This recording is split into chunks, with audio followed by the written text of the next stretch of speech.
Assalamualaikum warahmatullahi wabarakatuh. Kali ini saya akan menyampaikan materi tentang administrasi akademik ya, kepada kalian semua mahasiswa Akademi Farmasi Surabaya angkatan 2020. Nah, pada kesempatan kali ini sebelumnya saya ucapkan selamat karena kalian sudah diterima sebagai mahasiswa Akademi Farmasi Surabaya, dan selamat datang Ahli Media Farmasi tahun 2023. Nah, sebelum saya mulai materinya, ingin saya menyampaikan satu pesan. Orang bilang berikan tanah terbaik untuk sebuah biji, maka dia akan tumbuh menjadi pohon yang besar. Nah, ibaratnya kalian di sini saat ini adalah biji yang nanti akan tumbuh dan berkembang di Akademi Farmasi Surabaya. Jadi Akademi Surabaya adalah tempat yang tepat untuk kalian untuk menjadi ahli media farmasi tahun 2023. Baik, sebelum saya lanjutkan, saya mau perkenalan dulu. Perkenalkan, nama saya M. Hani Ferry Fernanda. Saya di sini selain menjadi pengajar atau dosen di Akademi Farmasi Surabaya, juga diberikan amanah untuk menjadi Kepala Biro Administrasi Akademik di Akademi Farmasi Surabaya. Nah, pada kesempatan kali ini saya diberikan amanah untuk menjelaskan apa saja administrasi akademik yang ada di Akademi Farmasi Surabaya, tentunya yang sangat bermanfaat buat kalian semua. Oke, administrasi akademik apa saja? Jadi administrasi akademik itu merupakan segala sesuatu yang berkaitan dengan dokumen penting bagi mahasiswa Akademi Farmasi Surabaya. Ada berapa? Di antaranya yang pertama KTM, kartu tanda mahasiswa, kemudian KRS, kartu rencana studi, KHS, kartu hasil studi, kemudian ada surat keterangan aktif mahasiswa, dan tentunya yang pasti kalian juga akan dapatkan setelah kalian lulus nanti adalah ijazah, transkrip nilai, naskah sumpah, SKPI, surat keterangan pendamping ijazah, dan juga sertifikat kompetensi. Baik, kita akan bahas satu persatu apa saja administrasi akademik itu. Ya, yang pertama adalah kartu tanda mahasiswa. Ya, kalian sudah pasti tahu kalau waktu kalian SMA kemarin, kalian akan mendapatkan yang namanya kartu siswa ya. Kalau di kampus, nanti kalian akan mendapatkan kartu tanda mahasiswa. Nah, contohnya seperti yang ada di samping ini. Nah, kartu tanda mahasiswa ini nanti akan diberikan sebagai penanda bahwa kalian merupakan mahasiswa aktif di Akademi Farmasi Surabaya, status sebagai mahasiswa aktif Akademi Farmasi Surabaya. Nah, ini kartu tanda mahasiswa yang secara resmi diterbitkan oleh institusi Akademi Farmasi Surabaya. Nanti di dalamnya akan memuat tentang nama kalian, program studi kalian, kemudian identitas Akademi Farmasi Surabaya seperti yang ada di samping ini. Jadi sebagai seorang mahasiswa, kalian wajib memiliki ini. Itu nanti akan kalian bisa gunakan, contohnya misalkan untuk ke perpustakaan atau ke fasilitas-fasilitas lain yang disediakan di Akademi Farmasi Surabaya. Oke, nanti untuk pertama mungkin kalian nggak akan langsung dapat kartu tanda mahasiswa ya. Nanti akan dapat kartu sementara ya, KTM sementara yang bisa kalian dapatkan melalui situs dari websitenya Akademi Farmasi Surabaya, di websitenya BAAK. Nanti akan dijelaskan lebih lanjut nanti. Oke, yang kedua administrasi akademik yang harus kalian ketahui yaitu kartu rencana studi. Apa itu kartu rencana studi? Kartu rencana studi ini fungsinya adalah untuk merencanakan pengambilan kuliah kalian ya pada semester depan. Ya, jadi ketika kalian mau memulai perkuliahan, sebelum mulai perkuliahan, kalian diminta untuk mengisi kartu rencana studi ini. Jadi kalian harus merencanakan studi kalian, apa mata kuliah yang akan kalian ambil di semester depan. Nah, contohnya ada di samping seperti ini ya. Jadi di situ ada daftar mata kuliah, ada jumlah SKS yang kalian ambil ya. Kalau SKS nanti akan dijelaskan di bidang atau di biro yang lain, di prodi nanti akan dijelaskan apa itu SKS. Kemudian di situ ada dosen wali, kemudian ada kalian sebagai mahasiswa di sini. Nah, untuk sistem yang dilakukan di Akademi Farmasi Surabaya nanti sudah secara online. Jadi kalian nanti masuk ke website damas.akvarsurabaya.ac.id. Di situ kalian bisa mendapatkan KRS ini, mengambil KRS ini. Kemudian nanti secara online KRS ini akan verifikasi oleh dosen pembimbing akademik kalian atau dosen wali ya istilahnya, dosen pembimbing akademik. Nanti setelah disetujui untuk mengambil mata kuliah pada semester itu, nanti kalian baru bisa mencetaknya. Dan di sini sudah tidak perlu tanda tangan lagi karena kita sudah menggunakan sistem online semua karena era pandemi ini ya. Jadi nanti tinggal kita tahu apakah itu valid atau tidak dengan adanya barcode di sini. Nah, barcode ini nanti berisi tentang informasi tentang kartu rencana studi kalian. Nah, tentunya sebelum kalian mengambil KRS ini disarankan untuk berkonsultasi dulu ke pembimbing akademik. Untuk semester 1 nanti pembimbing akademiknya akan dibagi ketika kalian mengikuti PKKMB ini ya. Selanjutnya yaitu kartu hasil studi. Nah, apa kartu hasil studi? Gampangannya, kartu hasil studi itu adalah raport kalian.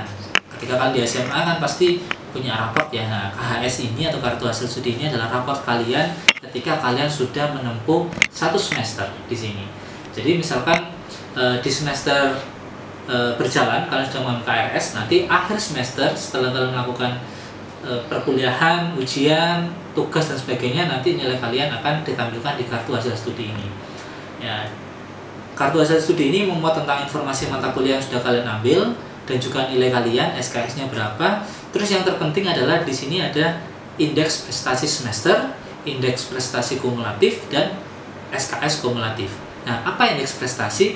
Indeks prestasi itu adalah capaian nilai yang nanti akan kalian dapatkan dengan rentang 0 sampai 4 ya, skala 0 sampai 4. Jadi misalkan di sini dapat IPK 3,57, itu berarti sudah cukup bagus, sudah sangat bagus. Nah, untuk perhitungannya yaitu biasanya kalian nanti bisa lihat sendiri atau cari di internet ya. Gampangnya SKS dikalikan dengan bobot nilai. Nah, ini ada A, B, C, D, nanti bobot nilainya B itu 3, A 4, ya, C 2, D 1, E 0.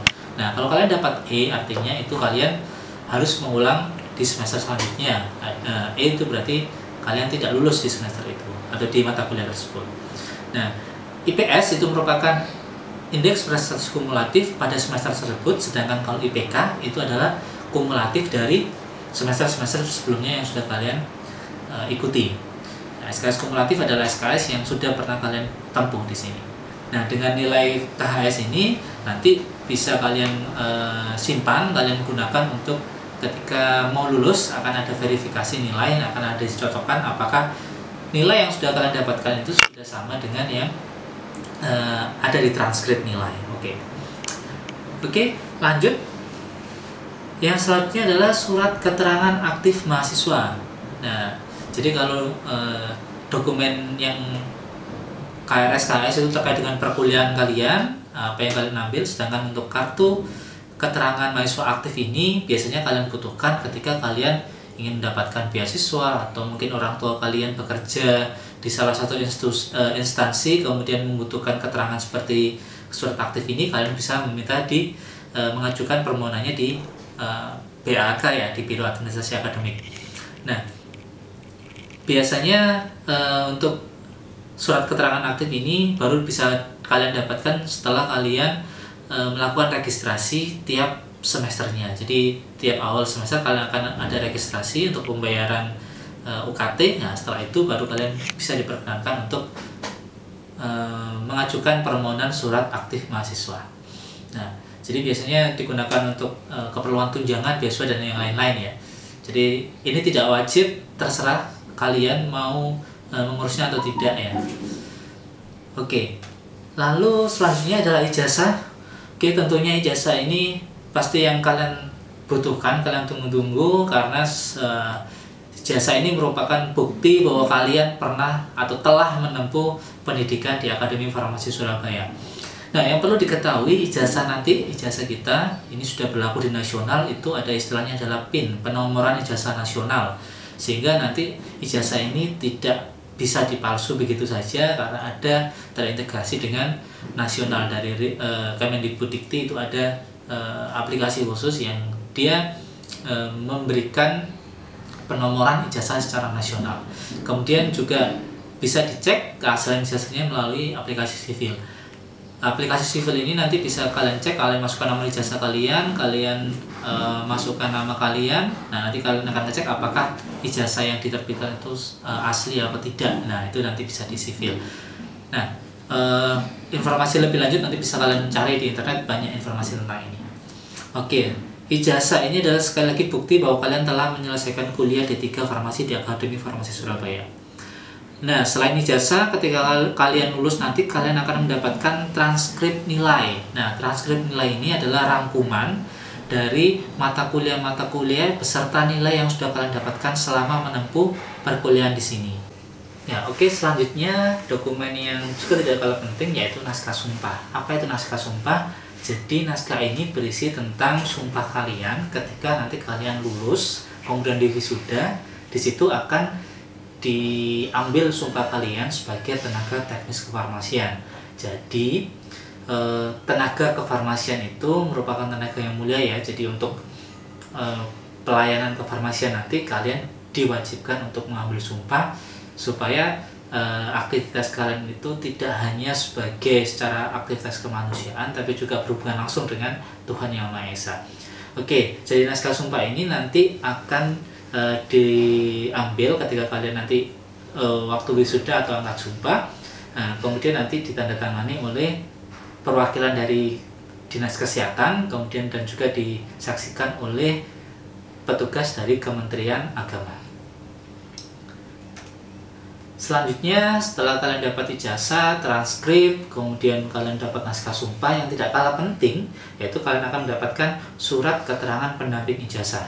Jadi surat keterangan pendamping ijazah ini merupakan dokumen resmi dari perguruan tinggi yang nantinya dokumen ini berisi tentang aktivitas kalian selama kalian mengikuti perkuliahan di Akademi Farmasi Surabaya. Jadi kalau ijazah itu bukti bahwa kalian sudah kuliah, transkrip itu nilai secara akademis kalian, sedangkan SKPI ini adalah aktivitas-aktivitas non akademik dan juga akademik kalian akan tertuang di sini. Intinya bahwa SKPI ini sebagai bukti atau sebagai referensi keaktifan kalian selama kalian mengikuti perkuliahan. Jadi misalkan kegiatan seminar, kegiatan studi ekskursi, kegiatan organisasi, terus kemudian kegiatan kepanitiaan dan yang lain-lain ya, itu nanti tertuang semua di SKPI ini. Jadi biasanya untuk pencari pekerjaan, kalau dia sudah paham tentang SKPI, pasti yang akan diminta adalah SKPI kalian.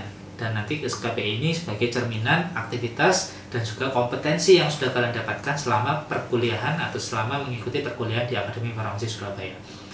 Oke. Selanjutnya yaitu sertifikat kompetensi.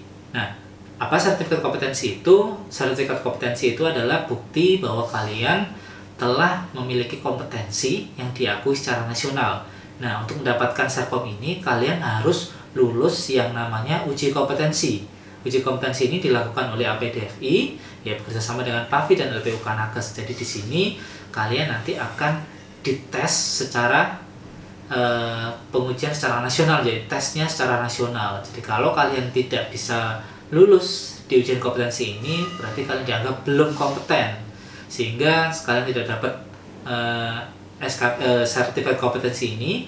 Dan yang sayang sekali adalah kalian belum bisa mengurus untuk surat izin praktek ataupun surat tanda registrasi tenaga teknis kefarmasian. Jadi intinya, meskipun kalian sudah dapat ijazah, tapi ketika kalian belum memiliki sertifikat kompetensi, kalian belum dinyatakan kompeten dan akhirnya kalian belum bisa bekerja. Jadi selain mengejar ijazah, yang harus kalian lakukan adalah meningkatkan kompetensi kalian, sehingga nanti ketika ujian kompetensi kalian akan mendapatkan bukti kalian kompeten dan akan mendapatkan sertifikat kompetensi. Oke?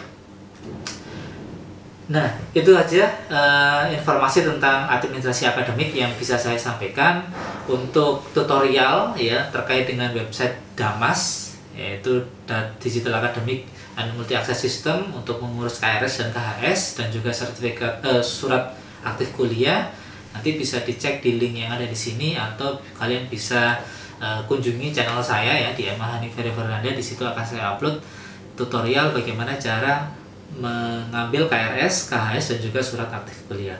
Itu saja dari saya, kurang lebihnya mohon maaf. Terima kasih, dan sekali lagi selamat kalian sudah bergabung di Akademi Farmasi Surabaya, dan selamat sebagai tenaga teknis kefarmasian ahli media farmasi tahun 2023. Saya tunggu kalian, karya kalian. Assalamualaikum dan terima kasih.